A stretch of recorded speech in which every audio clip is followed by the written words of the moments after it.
తెలంగాణలో రాజకీయ వాతావరణం ఒక్కసారిగా వేడెక్కింది. రాష్ట్రంలో అధికారంలో ఉన్న కాంగ్రెస్ పార్టీ ప్రభుత్వానికి సారథ్యాన్ని వహిస్తున్న ముఖ్యమంత్రి రేవంత్ రెడ్డి, ఉప ముఖ్యమంత్రి బండ్లు భట్టి విక్రమార్క దేశ రాజధానికి మరోసారి వెళ్లారు. ఈ నేపథ్యంలో అందరి దృష్టి వారి పర్యటన మీద నిలిచింది. ప్రస్తుతం తెలంగాణ మంత్రివర్గంలో ముఖ్యమంత్రితో కలిసి 12 మంది ఉన్నారు. గత ఏడాది డిసెంబర్లో ప్రభుత్వం ఏర్పాటైనప్పటి నుంచి అదే మంత్రివర్గం కొనసాగుతూ వస్తోంది. 8 నెలలుగా అదే కేబినెట్ ప్రభుత్వ కార్యకలాపాలను పర్యవేక్షిస్తూ వస్తుంది. మంత్రుల సంఖ్యను కూడా పెంచుకోవడానికి అవకాశం ఉన్నప్పటికీ అది సాధ్యపడలేదు.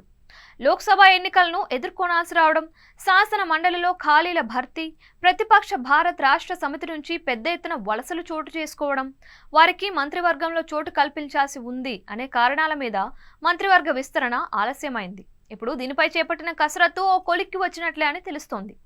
మొత్తంగా 6 మందిని కొత్తగా మంత్రివర్గంలోకి తీసుకోవాలని రేవంత్ రెడ్డి నిర్ణయించినట్లు చెబుతున్నారు. మాజీ మంత్రి సుదర్శన్ రెడ్డి, మల్రెడ్డి రంగారెడ్డి, గడ్డం వివేక్, ప్రేమ్ సాగర్ రావు, ఎమ్మెల్సీ అమీర్ అలీ ఖాన్, బాలు నాయక్, రామ్మోహన్ రెడ్డి, రామచందర్ నాయక్, మదన్ మోహన్ రావులకు బెర్త్ కన్ఫర్మ్ అవుతుందని అంటున్నారు.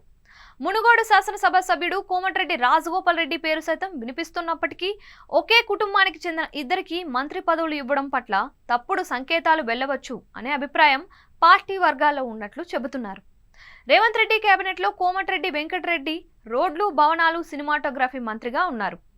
మంత్రివర్గ విస్తరణతో పాటు నామినేటెడ్ పదవుల భర్తీ పైన రేవంత్ రెడ్డి కసరత్తు పూర్తి చేస్తున్నట్లు సమాచారం.